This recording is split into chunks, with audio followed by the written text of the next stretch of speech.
Manchester United 0, Manchester City 3, Manchester Derby defeat for United at Old Trafford today. Before I get into, obviously, the fan view or whatever, I'm doing a fan view here. Apologies for the inconvenience. No full-time view today. YouTube is being really buggy when it comes to the live streaming.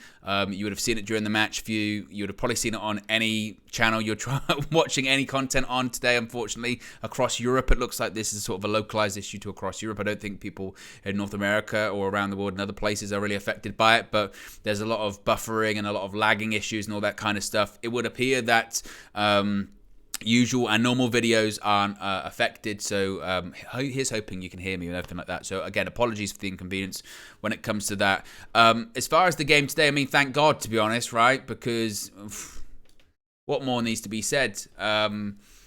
Dominated, toyed with, played with, outclassed, humbled.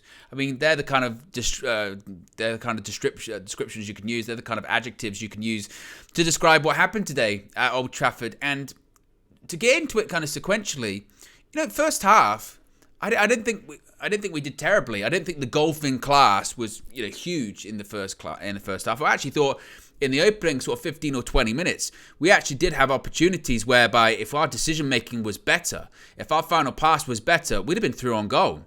A couple of opportunities for Rasmus Højlund to put in Marcus Rashford, or for Scott McTominay to put through Højlund, or what have you. And I thought, actually, we've started the game okay here. And we were in the game. And obviously that all changes when it comes to the penalty decision, which I don't want to dwell on too much because it's a flashpoint and it certainly changes the game, no doubt about that. So you can't look too far past it. But second half, we had time to react to it and we just did nothing. As far as the penalty decision in question, I think it's really harsh. Obviously, I'm going to say that as a Manchester United fan, but my rationale for me thinking that it's a really harsh decision is that you see them in every game. You see them in every game. You will see that a million times this season in the Premier League, and 90 to 95% of the time it won't be given. Yes, there was a couple of appeals, but I think the game continued on. I don't think anyone really thought that was going to be given. So when the ref stopped it to say, I've got to go over to the screen, which, by the way, means he's going to give it, when you're looking at it in slow motion, it looks bad. But when you look at it in real time, you realize it's a nothing. He wasn't going to get there. By the letter of the law, should he have grabbed him, put his arm around him? No. But that's not to say that doesn't happen, because that happens in every single game. So I thought that's a really soft penalty to be given, and it's a bad refereeing decision. VAR, for me, is just ruining football. It's re-refereeing games. It's intervening when it doesn't need to intervene, and then not intervening when it really should be intervening. But it's incredibly disappointing. You see it all the time. Rasmus Højlund didn't mean to foul the opposition player there, but he gives it. He scores. Erling Haaland. But how often have we said this season? Setbacks happen in football. Bad decisions happen in football. You can't lay the blame completely on it. You have to react to it. You have to bounce back from it. You have to then put in a performance. And really, from that minute on, we just gave up. We were just flat. We showed our bellies, rolled over. We've lost. That's it. Get to halftime, because realistically, the mentality should be at halftime. The mentality should be, look, that didn't go our way, but there were some good moments in the first half. We had opportunities in terms of we could have created from it. If our decision making was better, if our final ball was better, we could have done something there. That should be the thing you focus on. But instead, it's we've lost, game over. That's it. We're not going to do anything. And then second half was just putrid. Absolutely putrid. It reminded me of when we played Manchester City under Ole Gunnar Solskjaer in his final season, whereby it was a 2-0 scoreline and we were just toyed with. We were just absolutely toyed with. The second goal they score, I mean, it's a replica of an opportunity they had in the first half. And me, by the way, saying we were okay in the first half doesn't mean we played particularly well. City was still the better side. They were the better side for 90 minutes. They were the better side for the entirety of the game. But we had better moments, not than City, but we had better moments in terms of our totality of our performance. We had some opportunities in the first half. But even in the first half, we have to rely on Andre Onana to make some big saves. I think he can hold his head up fairly high, a couple of dodgy moments, but he made big saves today. First half, the biggest one was the one from Erling Haaland where it flashes across goal, and I'm thinking Haaland's just going to put it in the back of the net, and he makes a good save. Probably should score, but the keeper does what he needs to do. Excellent save. And then it's the exact same opportunity in the second half. Once again, a cross goal, Erling Haaland, 3 in the box, header this time. I mean, you get away with it if the keeper can save it the first time. He's not going to miss again, and he doesn't miss, and it's 2-0. And then after that, City they just passed the ball, went past us like we weren't there. Even towards the end, started getting petulant. Bruno Fernandes kicking out. Anthony getting involved, maybe lucky not to get a red card. And it's just embarrassing. And it's not surprising. I can't sit here and say, are you surprised by the result? No. I think what the frustrating thing is about it is this is what a lot of people have been saying.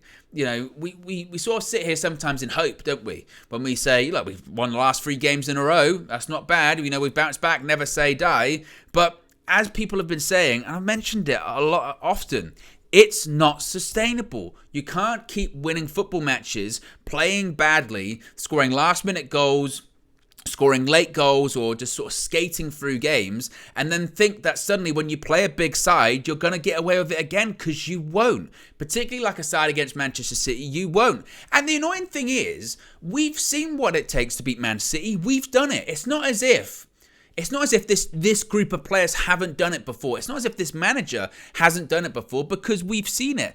We played City earlier on this year. Was it January when we beat them 2-1? And we showed what it takes. You have to be consistent across 90 minutes. You have to be resilient. In that game, we went 1-0 down, but we didn't give up. We didn't let our heads drop. You have to be tenacious in the midfield. You can't have gaps. You can't be sloppy on the ball. You're not going to have as many chances as the opposition. So when you do, when you have the opportunity to actually create something, or you have the opportunity to play your partner in, or you play your teammate in, you have to take it. You have to be clinical. You have to be ruthless. And we were neither today. We were flat. We were soft. And it's not a surprise. It's nothing that's a surprise at all. And it's where we are at the moment. It's where we are. And United has been completely humbled. And again, not surprising at all, but it's incredibly disappointing. And it's where we are. And it makes you worried, because you then look at the teams that are playing better than us this season. And maybe it's defeatist to look at it in this manner, but you go, are we going to beat any of them at home? I mean, away, forget about that. But at home, no. Again, it's not surprising, but it's still incredibly disappointing. And where do United go from here? Back to the drawing board. Got a game Wednesday, Newcastle, home, Carabao Cup. In another competition, you never know. But it's poor. It's really, really poor. But it's not surprising. And it still, to me, I still... You know, don't get me wrong. I understand we're not playing well this season. I understand injuries, and let's face it, we looked at that lineup today, and when you saw the back four, you said to yourself, we could hold 3 or 4 or 5 here, realistically. Got Victor Lindelof at fullback in the derby, and I get it, and we bemoan injuries, but still, there is a level of effort on that pitch that isn't there. There is a level of fragility and a level of, again, just willingness to give up and stop that is still there, and it's rotten. It's absolutely rotten. And I'm not sitting here and I'm annoyed that we've lost to City, because they're a better side than us. Clearly, they're a better side. They're a better run football club than us. But what I am here and disappointed about is that second half we just gave up. Second half just gave up and was just rolled over. And it's incredibly disappointing. Be sure to smash the like on the like button. Be sure to subscribe bottom right hand corner. And I guess we go again on Wednesday.